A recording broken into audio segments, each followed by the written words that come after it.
नमस्कार दोस्तों, आज हम लोग क्लास 10th के भूगोल का ज्योग्राफी का पहला चैप्टर का क्वेश्चन आंसर देखेंगे।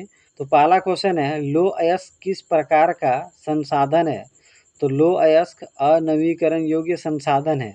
दूसरा क्वेश्चन है, ज्वारीय ऊर्जा निम्नलिखित में से किस प्रकार का संसाधन है। तो ज्वारीय ऊर्जा पुनः पूर्ति योग्य संसाधन है। ज्वारीय ऊर्जा का बार बार उपयोग कर सकते हैं। समुद्र में जब ज्वार भाटा आते हैं तो उससे कारण एक ऊर्जा बनती है, प्राप्त किया जाता है, इसे ज्वारीय ऊर्जा कहते हैं। तो समुद्र में जब जब ज्वार भाटा आएंगे तब तक ज्वारीय ऊर्जा का प्रयोग किया जा सकता है, बनाया जा सकता है, इसीलिए यह पुनः पूर्ति योग्य संसाधन है। क्वेश्चन नंबर 3 है, पंजाब में भूमि निम्नीकरण का निम्नलिखित में से मुख्य कारण क्या है। यानी क्वेश्चन पूछ रहा है कि पंजाब में भूमि का जो उपजाऊ क्षमता है धीरे धीरे खत्म होते जा रहा है, कम होते जा रहा है, उसका क्या कारण है। तो उसका मुख्य कारण अधिक सिंचाई। पंजाब में साल भर में बहुत तरह के खेती किए जाते हैं, जिसके कारण खेतों में बहुत अधिक सिंचाई की जाती है, जिसके कारण उसका ऊपरी परत बह जाता है। ऊपरी परत, मिट्टी का ऊपरी परत ही अधिक उपजाऊ होता है और वो बह जाता है, जिसके कारण पंजाब में भूमि निम्नीकरण होता है। क्वेश्चन नंबर 4 देखिए, निम्नलिखित में से किस प्रांत में सीढ़ीदार या सोपानी खेती की जाती है। सीढ़ीदार खेती उसी इलाके में किया जाता है जो इलाका ढलान होता है, यानी पहाड़ी इलाका में होता है। तो वो है उत्तरांचल, यानी उत्तराखंड तरफ आप देखे होंगे तो उत्तराखंड एक पहाड़ी इलाका है, ढलान वाला इलाका है, तो वहीं पे सीढ़ीदार खेती बहुत ही फेमस है। इनमें से किस राज्य में काली मृदा पाई जाती है। वहाँ 4 राज्य का नाम दिया हुआ था, उसमें से सही आंसर होगा गुजरात। गुजरात में काली मिट्टी पाई जाती है। क्वेश्चन नंबर 2 का 1 देखिए, 3 राज्यों के नाम बताएं जहां काली मृदा पाई जाती है। इस पर मुख्य रूप से कौन सी फसल उगाई जाती है। तो 3 राज्य हैं, महाराष्ट्र, मध्य प्रदेश, छत्तीसगढ़। यानी आपको पूछा था 3 राज्य का नाम बताएं, तो 3 राज्य क्या क्या है, महाराष्ट्र, मध्य प्रदेश, छत्तीसगढ़। इसमें काली मिट्टी पाई जाती है। इसके अलावा सौराष्ट्र है, मालवा भी है, आप इसे भी लिख सकते हैं।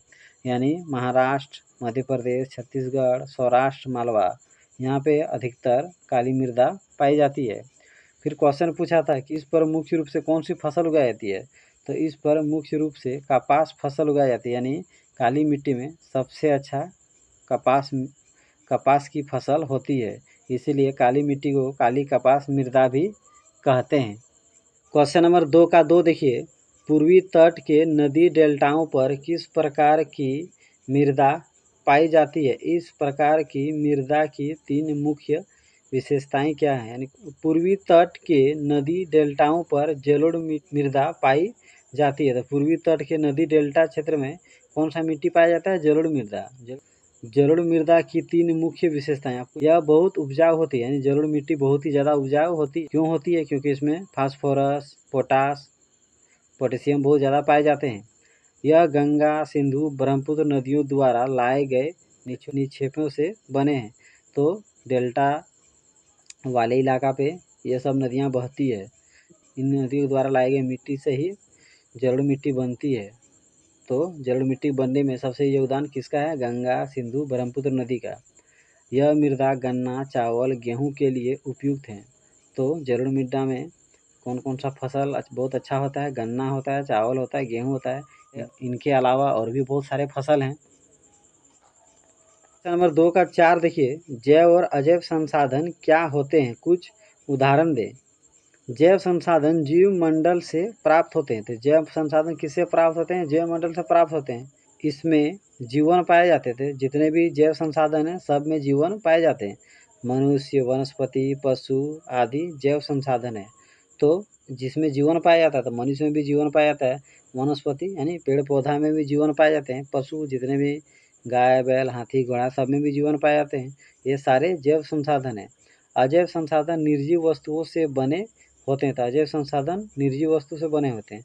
चट्टान, धातु, पानी, हवा आदि अजैव संसाधन है। जितने पत्थर हैं वो अजैव संसाधन निर्जीव हैं। सोना, चांदी, लोहा, एल्युमिनियम, कॉपर, ये सब धातु हैं, ये सारे निर्जीव हैं। पानी, हवा ये भी निर्जीव हैं, ये सभी अजैव संसाधन के उदाहरण हैं। दोनों में अंतर क्या है, जैव संसाधन सजीव होते हैं, अजैव संसाधन निर्जीव होते हैं। तो अगर मेरा वीडियो अच्छा लगता हो तो मेरे यूट्यूब चैनल को जरूर सब्सक्राइब कर लीजिए, मेरे वीडियो को ज़्यादा से ज़्यादा शेयर कीजिए, मेरे यूट्यूब चैनल पर विजिट कीजिए।